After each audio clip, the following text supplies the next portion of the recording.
Local ট্রেনে করে বাড়ি ফিরছি। একটি ভদ্রমহিলা গেটের এক পাশে বসে আছেন। বয়স 40-এর দিকে। রোদে পোড়া তপ্ত বাদামি ত্বক, পরনে রংচটা মলিন শাড়ি, পাশে একটা ফাঁকা ঝুড়ি, যা হয়তো একটা সময় ভর্তি ছিল কোনো সামগ্রীতে, যার সমস্তটাই তিনি হয়তো বিক্রি করে আসতে পেরেছেন শহরে। কিন্তু যে জিনিসটা সব থেকে বেশি চোখে পড়ল, সেটা তার হাতে ধরা একটা গোলাপি টেডি বিয়ার, যার দিকে তিনি একটি 7-8 বছরের বালিকার মতো অপলক আমোদপূর্ণ দৃষ্টিতে তাকিয়ে আছেন। তার সারা শরীরে অমানবিক পরিশ্রমের সমস্ত চিহ্ন ছড়িয়ে ছিটিয়ে থাকলেও চোখে মুখে তার লেশমাত্র নেই। সেখানে রয়েছে একটা তৃপ্তির হাসি। আমার ভারী ভালো লাগলো। হঠাৎ একটা রিংটোন বেজে উঠল। ভদ্রমহিলা একটু তাড়াতাড়ি তার ঝোলা থেকে একটা সুইচ টেপা ফোন বের করলেন। তারপর স্ক্রিনের ওপর চোখ বুলিয়ে অত্যন্ত যত্ন সহকারে রিসিভ সুইচটা টিপে কানে ধরলেন। গেটের একদম কাছাকাছি থাকার সুবাদে আমি তার কথাগুলো ভালোই শুনতে পাচ্ছিলাম। এই তো ফিরছি রে, প্রথম যে কথাটা কানে এলো। তারপর একগাল হেসে বললেন, তোর জন্য একটা সারপ্রাইজ আছে। তার দৃষ্টিটা ওই গোলাপি টেডি বিয়ারের ওপরে নিবদ্ধ। ওপাশ থেকে হয়তো মেয়ে জানতে চাইছে কি।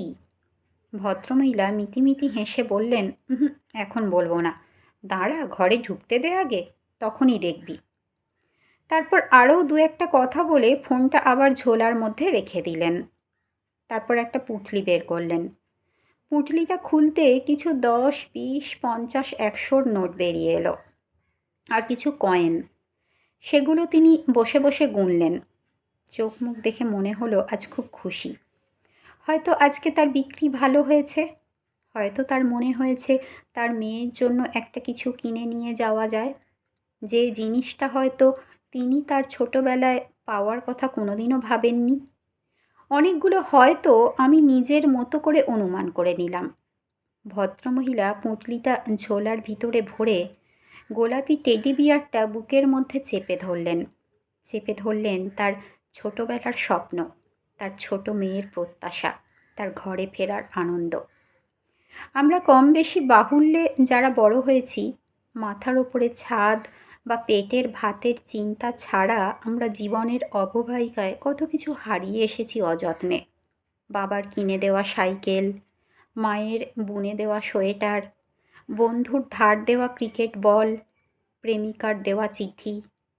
সমাজের দৌড়ে দৌড়াতে গিয়ে ভুলে গিয়েছি এক পা থেমে প্রশ্বাস নিতে, চারপাশের সহজিয়ার মধ্যে হারিয়ে যেতে। ট্রেনের হাওয়ায় পিছনে ফেলে আসা স্মৃতি হারিয়ে যেতে দেখতে দেখতে আরেকবার তাকালাম ভদ্রমহিলার দিকে।